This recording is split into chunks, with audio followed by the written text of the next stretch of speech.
Hello friends, जागरणजोश.com के इस video में आप सभी का स्वागत है। मैं हूं सैयद सोबान। आज के इस वीडियो में हम जानेंगे कि आज के करंट अफेयर से क्या कुछ सवाल बनाए जा सकते हैं, उनके सही जवाब क्या होंगे और साथ ही साथ उनसे रिलेटेड कुछ की फैक्ट्स के बारे में भी बात करेंगे। साथ ही साथ इस वीडियो के एंड में आपको एक सवाल देंगे जिसका जवाब आपको हमें कमेंट बॉक्स में लिख कर देना होगा। तो चलिए शुरू करते हैं पहले सवाल के साथ। छत्तीसगढ़ सरकार ने हाल ही में कोविड-19 के बढ़ते मामलों को देखते हुए प्रमुख शहरों में लॉकडाउन की अवधि को कितने तारीख तक बढ़ा दिया है? इसका सही जवाब है ऑप्शन सी 6 अगस्त। यहाँ पर दोस्तों आपको बता देते हैं, छत्तीसगढ़ सरकार ने यह फैसला लिया है कि कोरोना वायरस के संक्रमण को रोकने के लिए 6 अगस्त, जो आगामी 6 अगस्त 2020 तारीख है, उस तक लॉकडाउन बढ़ाने का फैसला किया है। कलेक्टरों को जिले के जो है परिस्थितियों के हिसाब से लॉकडाउन का फैसला करने के निर्देश दिए गए हैं और छत्तीसगढ़ के सभी 28 जिलों में कोरोना का प्रसार हो चुका है और 25 जुलाई तक यहां पर 7,623 कोविड-19 के मामले सामने आए थे। इनमें से 2,626 एक्टिव केस हैं, जबकि 4,944 मरीजों को ठीक होने के बाद डिस्चार्ज कर दिया गया है। यह आंकड़ा हम आपको 25 जुलाई तक का बता रहे हैं। यहाँ पर आपको बता दें कि लगभग 43 लोगों की कोरोना संक्रमण से यहाँ पर मौत हुई है। अब बढ़ते हैं अपने अगले सवाल की तरफ। सवाल है कि केंद्रीय वित्त मंत्री निर्मला सीतारमण के अनुसार वित्त वर्ष 2020 और 21 के लिए सरकार ने कितने लाख करोड़ रुपए का विनिवेश लक्ष्य रखा है? इसका सही जवाब है 2.10 लाख करोड़ रुपीस। यहाँ पर आपको बता दें कि जो वित्त मंत्री हैं उनके अनुसार इस वित्त वर्ष यानी कि 2020 और 21 के लिए मोदी सरकार ने 2.10 लाख करोड़ रुपए का विनिवेश लक्ष्य रखा है। इसमें से 1.20 लाख करोड़ जो है वो पीएसयू के विनिवेश से आएंगे और 90,000 करोड़ रुपए जो है वो वित्तीय संस्थानों में हिस्सेदारी बेचकर जुटाए जाएंगे। केंद्र सरकार की विनिवेश की योजनाओं के बारे में बताते हुए वित्त मंत्री जो हैं निर्मला सीतारमण जी, उन्होंने कहा है कि सही समय आने पर जो है सरकार उचित कीमत पर हिस्सेदारी बेचेगी और उन्होंने ये भी कहा है कि पहले ही लगभग 22 से 23 ऐसी पीएसयू कंपनियां हैं जो विनिवेश को सरकार की ओर से मंजूरी दी जा चुकी है। इस वीडियो में आगे बढ़ने से पहले एक ज़रूरी सूचना आप सभी के लिए। हमारी वेबसाइट जागरणजोश.com पर अगर आप करंट अफेयर्स पढ़ना चाहते हैं तो आपको अपने ब्राउजर में टाइप करना है www.jagranjosh.com, जिसके बाद आपको हमारी वेबसाइट का होम पेज नजर आएगा। इसके बाद आपको करंट अफेयर्स के टैब पर जाना है।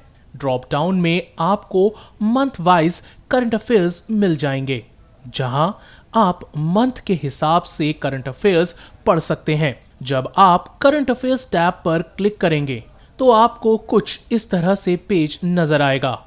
अगर आप कैटेगरी वाइज करंट अफेयर्स पढ़ना चाहते हैं तो आप अपनी पसंद के हिसाब से कोई भी कैटेगरी चूज कर सकते हैं, जिसमें latest, national, international, sports, technology और इकोनॉमी जैसी कैटेगरीज मौजूद हैं। अब बढ़ते हैं अपने अगले सवाल की तरफ। सवाल है कि भारत और किस देश ने 27 जुलाई 2020 को रक्षा उद्योग और प्रौद्योगिकी साझा करने समेत कई क्षेत्रों में रणनीतिक जो है सहयोग को बढ़ाने का संकल्प व्यक्त किया है? इसका इससे जवाब है इंडोनेशिया। तो इंडोनेशिया है पहली कंट्री और भारत है, इन दोनों देशों के बीच में ये बात कही गई है। आपको बता देते हैं कि भारत और इंडोनेशिया ने रक्षा उद्योग और रक्षा प्रौद्योगिकी की पहचान सहयोग के संभावित क्षेत्रों के तौर पर की है और बयान में ये भी कहा गया है कि रक्षा मंत्री जो राजनाथ सिंह जी हैं और इंडोनेशिया के जो रक्षा मंत्री प्रबोवो सुबियांतो ने इन क्षेत्रों में द्विपक्षीय जो है सहयोग को और मजबूत करने को लेकर अपनी प्रतिबद्धता जाहिर की है।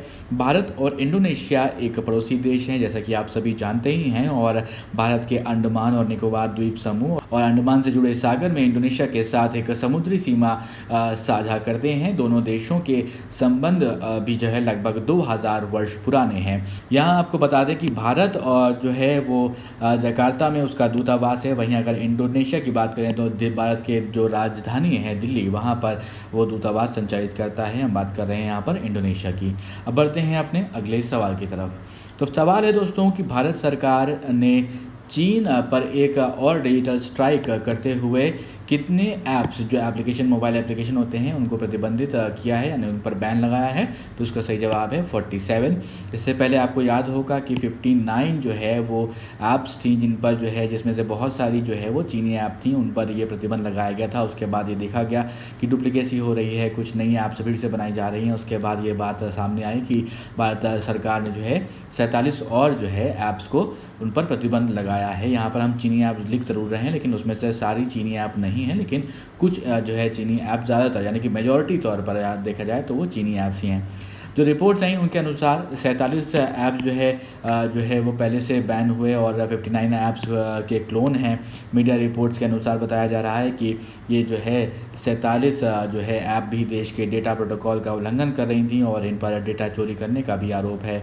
ये ऐप यूज़र्स की निजी और गोपनीय जानकारी को इस्तेमाल कर रहे थे और इन्होंने गोपनीयता कानून का उल्लंघन भी किया है और इसी वजह से इन पर जो है केंद्र सरकार ने प्रतिबंध लगा दिया है। अब बढ़ते हैं अपने अगले सवाल की तरफ। सवाल यह है कि पृथ्वी विज्ञान मंत्रालय ने अपने 14वें स्थापना दिवस के अवसर पर किस मोबाइल ऐप की जो है उसको शुभारंभ किया है, तो उसका सही जवाब है मौसम नाम का एक ऐप है जिसे स्टार्ट किया गया है। पृथ्वी विज्ञान मंत्रालय के स्थापना दिवस के मौके पर यानी कि 27 जुलाई 2020 को पृथ्वी विज्ञान मंत्री डॉक्टर हर्षवर्धन ने मौसम मोबाइल ऐप की शुरुआत की है। ये ऐप देश भर के 800 स्थानों के मौसम का हाल बताएगा। ऐप मौसम की सटीक जानकारी देने के साथ शहर का तापमान, सूरज के उदय और अस्त का समय भी बताएगा। समय समय पर मौसम के बिगड़े मिजाज की चेतावनी भी जारी करेगा। अब बढ़ते हैं अपने अगले सवाल की तरफ। सवाल है कि प्रधानमंत्री नरेंद्र मोदी ने हाल ही में वीडियो कॉन्फ्रेंसिंग के जरिए कोविड-19 परीक्षण की कितने अत्याधुनिक परीक्षण प्रयोगशालाओं का शुभारंभ किया है, इसका सही जवाब है ऑप्शन बी 3। यहाँ पर आपको बता देते हैं कि प्रधानमंत्री मोदी जी जो हैं उन्हें प्रयोगशालाएँ जो है भारतीय विज्ञान अनुसंधान परिषद यानी कि ICMR के अंतर्गत नोएडा, मुंबई और कोलकाता, तो ये 3 आपको शहर याद रखने हैं। यहाँ पर जो है इनको स्टार्ट किया गया है। राष्ट्रीय संस्थानों को ये स्थित हैं यहाँ पर इन शहरों में, जैसे कि मैंने आपको बताया नोएडा, मुंबई और कोलकाता। इन अत्याधुनिक प्रयोगशालाओं से परीक्षण क्षमता में बढ़ोतरी होगी और प्रत्येक शहर में करीब 10,000 व्यक्तियों के नमूनों की जांच की जा सकेगी। परीक्षणों की संख्या जो है अधिक होने से संक्रमण का जो तेजी से पता लगाने और शीघ्र उपचार करने में मदद मिलेगी। इससे कोरोना वायरस के खिलाफ लड़ाई को मजबूती भी मिलेगी। अब दोस्तों उस सवाल की तरफ बढ़ते हैं जिस सवाल का जवाब हमने आपसे पिछले वीडियो में पूछा था। तो सवाल आप सभी जानते हैं, जैसा कि आप अभी स्क्रीन पर देख सकते हैं, और इसका सही जवाब है क्या, $40 करोड़। आप में से बहुत सारे दोस्तों ने इसका सही जवाब दिया है। तो यहाँ पर आपको बता देते हैं, भारतीय रिजर्व बैंक ने श्रीलंका को $40 करोड़ की मुद्रा अदला बदली सुविधा के लिए यहाँ आवश्यक दस्तावेजों पर हस्ताक्षर किए हैं और इस कदम से श्रीलंका के विदेशी मुद्रा भंडार को मजबूत किया जा सकेगा। भारतीय उच्चायोग ने बयान में कहा कि मुद्रा अदला बदली व्यवस्था जो है नवंबर 2022 तक उपलब्ध रहेगी। श्रीलंका ने अप्रैल में ये कहा था कि उसने दक्षिण एशियाई क्षेत्रों सहयोग संगठन यानी कि दक्षेस के ढांचे के तहत रिजर्व बैंक से $40 करोड़ मुद्रा का अदला बदली करार किया है। इससे श्रीलंका का विदेशी मुद्रा भंडार मजबूत तो होगा ही होगा और कोविड-19 महामारी से प्रभावित देश में वित्तीय स्थिरता सुनिश्चित भी हो सकेगी। अब दोस्तों एक सवाल आपके लिए जिसका जवाब आपको हमें कमेंट बॉक्स में लिख कर देना है। सवाल है कि निम्न में से किस संस्था की एक रिपोर्ट में कहा गया है कि कोरोना संकट के चलते दक्षिण एशिया के 2.2 करोड़ बच्चे प्रारंभिक शिक्षा से वंचित हो रहे हैं। आपके ऑप्शंस हैं यूनिसेफ, UN, WHO या फिर नाटो। आप मुझे इसका जवाब कमेंट बॉक्स में लिखकर ज़रूर बताइए। अगर ये वीडियो आपको पसंद आया हो इस वीडियो को ज़रूर लाइक करें, इस वीडियो को ज़रूर शेयर करें अपने दोस्तों के साथ, और अभी तक आपने हमारे चैनल को सब्सक्राइब नहीं किया है तो ज़रूर सब्सक्राइब करें और देखते रहें जागरणजोश.com।